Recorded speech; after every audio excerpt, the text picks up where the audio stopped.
Hi everyone, welcome back in another video. So in this video, I want to share with you something that I built that's going to help you with authentication. So no more setting up the authentication to build a project, which is going to be a time saver. So as you can see here, so this landing page or this project is part of the tool that I want to share with you. But the most important thing, if I click on the login page, or the login button, I'm going to be headed towards this page with this awesome form. And this form has Zod and React Hook form already installed in it. So when I click on access account, for example, if I want to access using the credentials, so I'm going to have these errors. And also if I click on the Google account, so I'm going to be headed towards the Google page to log in with my main account. So if I click on my account and click on next, I'm going to be headed towards the dashboard route. So in this project, I'm just providing this really simple card showing the logo, the name, and the email address. And I can be able to log out when I click on log out.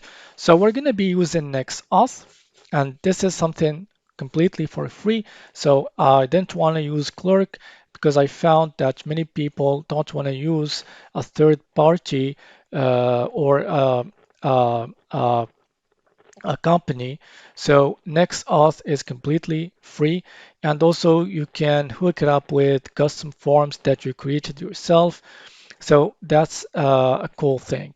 And also if we can be able to sign up. So this time I'm going to sign up with credentials. So we're going to be headed towards another route with the same form, but now we have another field called full name. So let's create a new account just to show you that you can be able to create an account with auth providers and also with credentials. And I'm going to type in my password and hit create account. Hopefully that this has not been created already. So it has been already created. So that's why I have this error. So this error, it came from the server. And also one thing that I didn't mention, we are using Drizzle as an ORM to connect with Neon database since we're using PostgreSQL. And I'm gonna create an account with these credentials.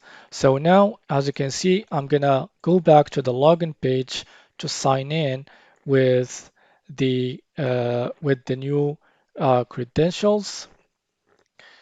So I'm going to type in my new credentials like this and access to the account. And we have this notification, meaning that we're going to be headed towards our dashboard. So let's go to the dashboard. So as you can see, this is the dashboard with the name and the email address of the new account that I just created. So I can click on logout, and if I go to the to the main page or uh, to the main page, as you can see, we're gonna have our two buttons back.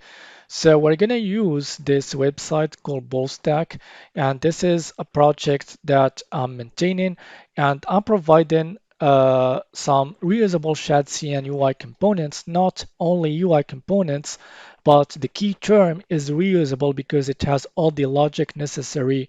So for example, if we go to the authentication section and we go to the sign in page, so we have right now 3 sign-in components, and this is the component that I used for the tool, and it has the within it Zod and React Hook form. Even here, when I click on access account, I have these errors because if we go to the code, and inside the code, as you can see, you can find all the prompts, and also I'm using the Zod schema, as you can see. So this is what I'm providing, but the main tool that I'm providing, and that's why I created this video, if we go in here and I click on Next.Js boilerplate generator, so this is where you are going to get Next.js boilerplate generator, but also the authentication with it. So this is the landing page, and also showcasing all the features and all the tools that you are going to get for free uh, by uh, by creating or using this tool. So let's click on the start building. So we'll be headed toward the stepper. So the first step is to provide the project name and the description. So I'm going to type in new auth app, and I'm going to provide this description. This is a new auth app. So the name and the description are going to be saved inside the layout.jsx of the Next.js project. So if we go to the next step, so this step is related to styling. So we have basic styling options here, the border radius, the font, and all the elements in here are going to be saved inside the global.css of Next.js. And also we have the colors, so you can choose the colors, and automatically these colors are going to be saved again inside the global.css. So let's choose another color, and I'm gonna click on next. So the final step is an overview of everything that you choose, and I'm gonna click on generate, and this it's going to generate a zip file. So inside this zip file, when the download completes, it's going to have all the necessary code of Next.js, and all we have to do is just extract this folder. So I'm going to extract it in here. And after extracting it, so what I'm going to do here, I'm going to, so let me close this project that I just showed you, and I'm going to open the new folder that I created. So this is the new folder. So I'm going to select this project. So before I install all the dependencies, so I'm gonna share with you all the files or the main files that are related to Auth. As you can see, we have auth.ts. So as you can see here, we have all the configuration necessary for authentication. Since we're using Next.Auth, so the auth.js is the main file that the library used to be able to handle authentication. And also we have the middleware.js, and also we have the folder drizzle and the database here. We have the schema. So all the schema that are related to the users. So the reason why we have errors because we didn't install yet all the dependencies. And also we have the UI ShadCN components already installed in this. So that's going to be a time saver. So all you have to do is just add your environment variables in the env.file .env file, and you are ready to go. So once we created or we downloaded our folder, so all we have to do right now is to type in npm install to install all the dependencies. And also it has React query. So as you can see, we have, if we go to the layout.tsx, uh, I'm going to share with you during the installation, I'm going to share with you some of the things that we have in here. As you can see, we have the React query provider, and also we have the theme provider of ShadCN UI to handle the light and the dark mode toggle, and also we have the toast. So we have already added the React Hot toast, and also I add many things in this file. So I'm providing all of these elements for free just to be able to save time and focus on building the project. So I'll be back after installing all the dependencies of this project. So the installation has been completed successfully, and I typed in npm run dev. So if we go back to the browser, as you can see, so this is the project. So this is what you will get right off the bat, as I showed you. And we have an error because we need to create or connect with our database and also with our Google authentication providers. So that's why you will have this error. So to be able to fix this error is we need to provide the .env file. So what I'm going to do here is I'm going to create an env file or a new file called .env. And so I'm not going to show you all the keys, but what I'm going to do here, I'm going to paste the env file. So I added all the environment variables inside the .env file.